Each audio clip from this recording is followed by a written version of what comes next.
Hey there, Doodle lover. Are you ready to finally feel proud of your Doodle's behavior? Not just their adorable face? Then don't miss my free 10-day Doodle Parent Challenge starting September 5th. It's the training reset you've been craving. Live, science-backed, and built just for Doodle parents like you.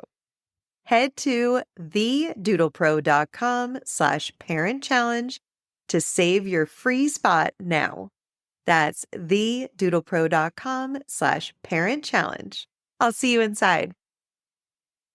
This bonus episode is going to be a celebration of Goldendoodles with research-based education on what makes them unique. This episode will also deepen your understanding of your personal Goldendoodle. Or if you're considering a Goldendoodle, I'll be addressing the most common questions and concerns so you can make an educated decision on what to look for and how to select the perfect puppy to add to your family. During this episode, you'll learn about what desirable traits from both breeds can be enjoyed in a Goldendoodle package and which behavior traits will need a little extra work. We'll discuss health concerns, testing you'll want to look for from a breed, temperament, coats, colors, and more. Doodle breed dogs are easy to love, but can be challenging to parent. I'm Doodle expert Corinne Gearhart, also known as the Doodle Pro, and I'm here to help Doodle parents have a more fulfilling and rewarding experience with their Doodles. No one has professionally worked with as many different Doodle breeds or has more experience with Doodles than I have. And I love to share my expertise in a fun, compassionate, and non-judgmental way. From my years of work and education in the pet care and dog training industry, I have an incredible network of skilled training, grooming, and veterinary professionals to share their knowledge with you and give you the Doodle-specific answers you're looking for. I hope you enjoy today's episode as I help you parent your Doodle like a pro. In choosing which breed to discuss first for our 5 International Doodle Dog Day bonus episodes, I chose Goldendoodles. Not just because of their enormous and long-lasting popularity, but because they're one of the first 2 we know of that was intentionally bred on the dog scene. In 1969, Monica Dickens, the great-granddaughter of Charles Dickens, bred the first Doodle variety on purpose by breeding a golden retriever with a standard poodle, in hopes of gaining the benefits of each breed. Dickens sought the gentle nature of Goldens and the athletic intelligence of Poodles, with the bonus of non-shedding. This mission continues in the breeding of Goldendoodles to this day. Goldendoodles are the most popular breed I personally see with my work with Doodles in Denver, Colorado. While I personally have worked with hundreds of Goldendoodles, I wanted to hear from the people who knew them best. I polled hundreds of Goldendoodle parents across the country, asking them why did they pick their Goldendoodles. I love using their words to describe their experience with Goldendoodles. Susan P. said, "We needed a dog with less shedding and allergies. The Goldendoodle was our decision because we wanted the sweet goofiness of the Golden and the smartness and the hair of the Poodle. Well, so far, we have had 13 years of the most wonderful dog ever." Sherry G. shared, "I love golden retrievers. I had mine for 17 years. After she passed, I needed the companionship and loved the retriever traits with the beautiful poodle look. It turned out to be the best decision. Our Willow is the sweetest, kindest, and most loving dog. So smart and intuitive." And Susan T. said she chose a Goldendoodle for their sweet, loving nature with fierce intelligence. When I gathered the data from the hundreds of Goldendoodle parents I polled, there were some special reasons they were attracted to Goldendoodles in particular. 22% said how friendly and happy they are. 18% said how allergy-friendly and non-shedding their coats were. And 15% chose their unique intelligence.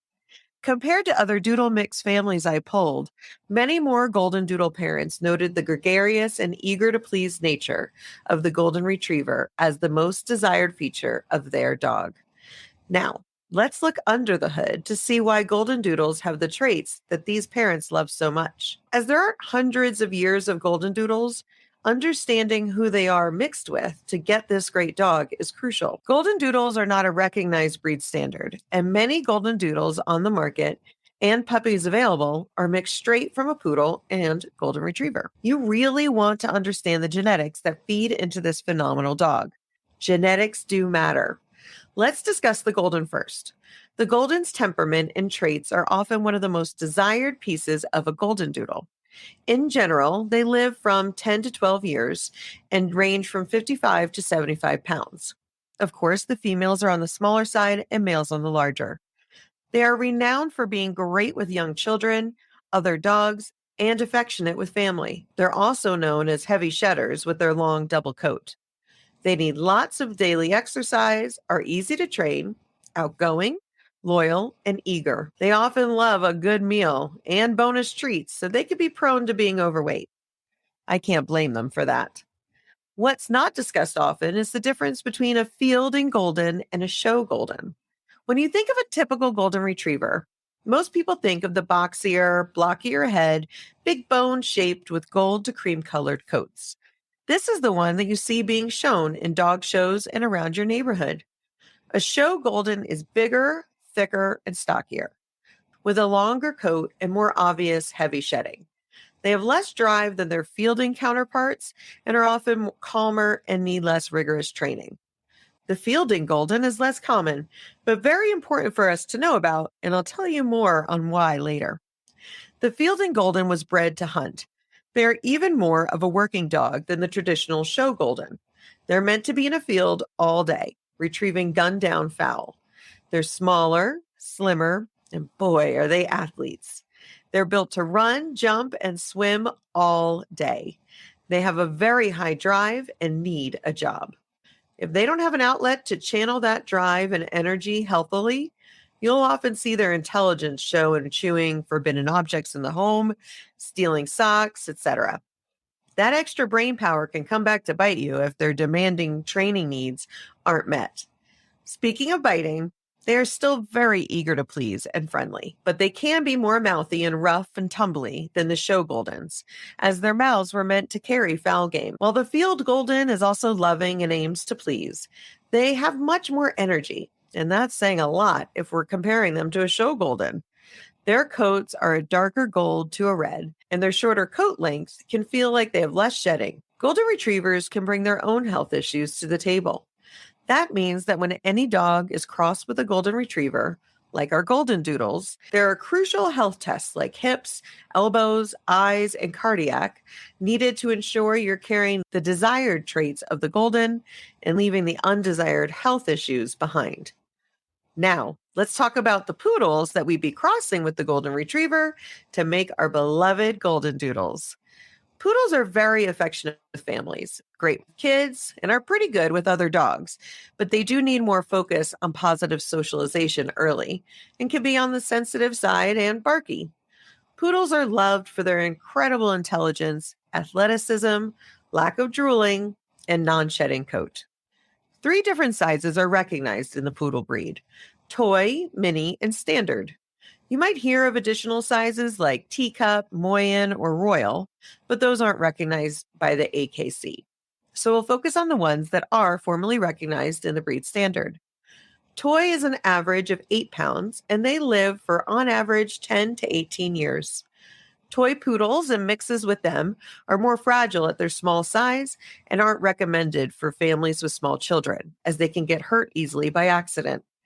Toy poodles can have health issues specific to their size, like patelloluxation, which means a dislocation of the kneecap, or a collapsing trachea, which means the windpipe can flatten during inhalation. As they are more fragile because of their small size, they are not a fit for young children, but they do make excellent companions for an older family and someone who wants a dog eager to be on their lap or be able to travel with them wherever they go. Next up is the mini poodle, at an average of 13 pounds, and they also have a lifespan range of 10 to 18 years. Surprisingly enough, they often have the highest energy of all of the poodle sizes, even higher than the larger standard poodles. Health issues to test or watch out for include epilepsy, Cushing's, and progressive retinal atrophy. Standard poodles, who live an average of 12 to 15 years, range from 40 to 70 pounds. They're prone to hip dysplasia, Addison's disease, and bloat. I raise the health concerns from both golden retrievers and poodles because while we can get the desired traits from each in our Goldendoodle, we can also get both sides' health issues. Many people say that poodles are a human in a dog's body. Unlike their golden retriever counterparts, poodles can also be very picky eaters. Some people will say, don't dress up their food because when they get hungry, they'll eat. Poodles laugh at that suggestion and will often dry heave from an empty stomach before eating boring or stale kibble. When you mix the golden and poodle, you don't know if you're going to have a voracious eater or a picky one. Poodles were bred as hunting dogs and retrievers, just like their golden counterparts. They're extremely intelligent and easy to train. They have the highest mental stimulation needs and trainability, but they also tend to bark. They are a very vocal breed. When training a poodle or a dog mixed with them, you must remember that they're more sensitive than most other dogs you've been around. Even a rougher tone of voice can trigger submissive peeing. It doesn't matter if the loud voice or background arguments are with the poodle or not. They feel stress and conflict deeply.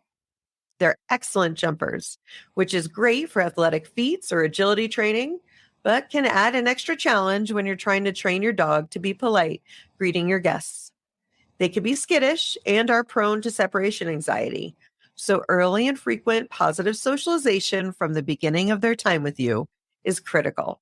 Now, when we have this combination of the fabulous golden and the fantastic poodle, we get our Goldendoodles. When selecting or parenting a Goldendoodle, you need to be prepared for the traits that come from both. You are not always going to just have the easy laid-back golden with just the non-shedding feature of the poodle. You might get the highly sensitive barky side of the poodle with a more shedding coat when you're combining these two breeds. That is, unless you're working with a breeder who has done very careful testing and has bred for personality and the traits you desire.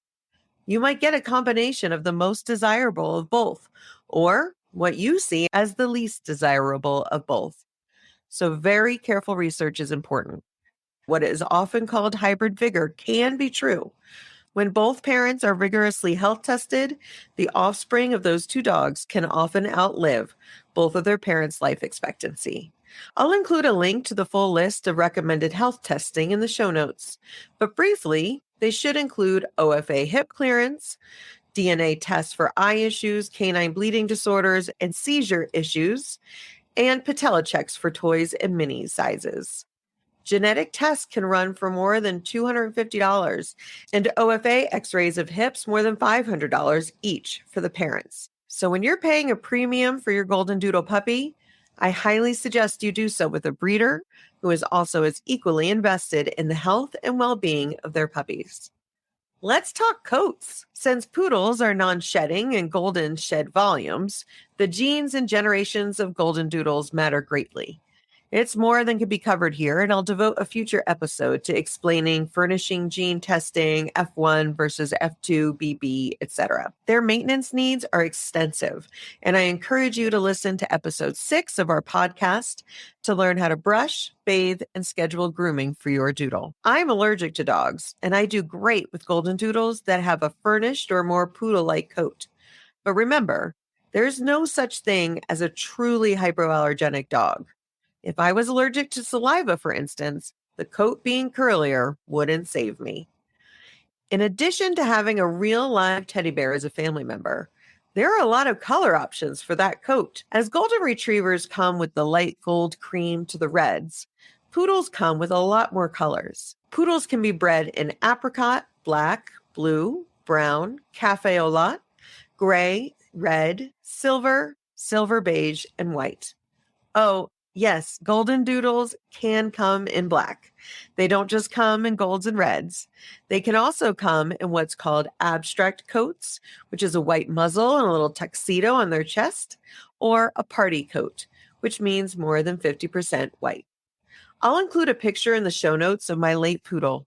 We named her Hershey as she was a rich chocolate brown as a new puppy. Whoops! Poodles come with a gene called progressive fading, or G locus, in black, blue, brown, and red coats. That means they often have a fading gene and their coat will gradually lighten. If you pull back on a Goldendoodle's muzzle hair and look at the roots, you can usually see where they're likely heading towards in their fade. The fading starts usually around 6 months and can go to 2 or 3 years before they reach their final coat color.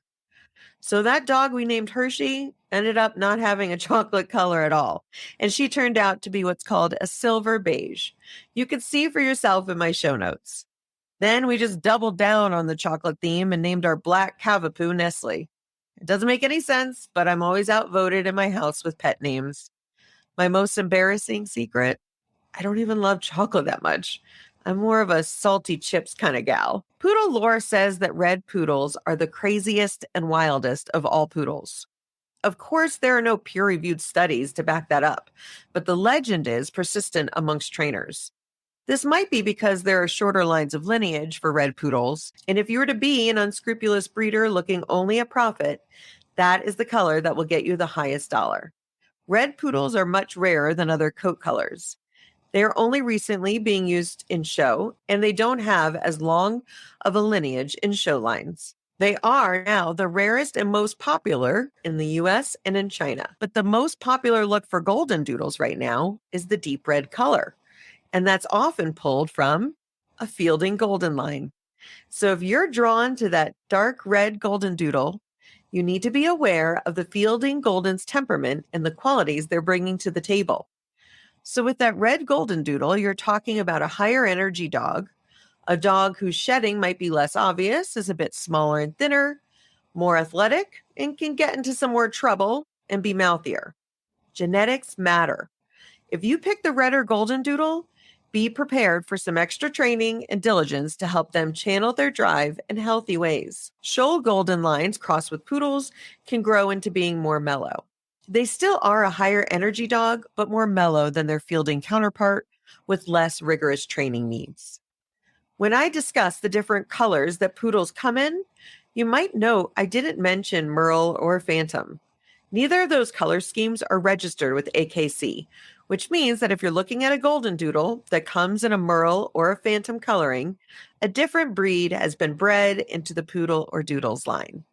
While Merle is a beautiful coat, this genetic trait can cause blindness and deafness if both parents carry the Merle gene. If you have decided that Merle is still your choice in a coat, make sure you're working with a very careful breeder who's running extensive health tests on both lines so that you know your dog is not at risk for those serious issues. If you're going with a mini Goldendoodle, remember, miniature poodles often have the highest energy level of the poodle sizes. And that's of a high energy breed already crossing with the high energy breed of Goldens. So if your Goldendoodle is much smaller than the Golden Retriever breed standard of 55 to 70 pounds, they're likely crossed with the miniature poodle. Then, if you get the red mini, they likely have the Fielding Golden lineage. If you're looking at your red mini Goldendoodle right now and going, oh, this made sense, you're not alone. Doodle genetics are just like your own families. Your children or your siblings can have the same genetic makeup and family tree. They are likely raised in the same home with the same lifestyle and similar experiences. But one child or sibling is a more boisterous one, and another is a total bookworm. They likely don't completely break the genetic mold, but can fall on different ends of the family spectrum. While genetics are excellent predictors, work with a skilled breeder to choose the specific Goldendoodle that matches your lifestyle and needs most closely. I adore Goldendoodles, and some of the best dogs I've worked with have been Goldendoodles. I'm glad they're one of the longest lasting doodle mixes, and I'm thrilled to be here to support you parenting your Goldendoodle. If you want to bring your doodle parenting to the next level, sign up for the Doodle Pro Society waitlist now to hear when doors open again for our membership. There you get exclusive access to me, the Doodle Pro, doodle-specific training modules, and live Q&As with world-renowned guest experts that would usually charge hundreds of dollars each to book a virtual session with. All included in our membership. Visit thedoodlepro.com/waitlist to be the first to know when doors open again. On next Thursday's bonus episode, we'll discuss the other longest known doodle mix, Labradoodles. To close, I'll share a couple more quotes from doodle parents who shared with me why their Goldendoodles stole their hearts. Lori P. said, "I have always loved Goldendoodles' playful traits, but not their shedding, and poodles are so smart. Golden Retriever plus Poodle equals perfect." And Sue D. said, "When we were researching breeds, we knew we wanted less shedding, a smaller dog, intelligence, and a good companion. We had all of that in our mini doodle Leo. Now that Leo has crossed over the Rainbow Bridge, we have fortune once again in our new doodle Alfie, who has become the center of our lives and hearts. Doodles are exceptional." I couldn't agree more, Sue. Thanks for joining me on this episode of the Doodle Pro Podcast. If you enjoyed the show, don't forget to rate and review us wherever you get your podcasts. And I invite you to follow me on Instagram at @TheDoodlePro for behind-the-scenes peeks at all of the adorable doodles I work with daily.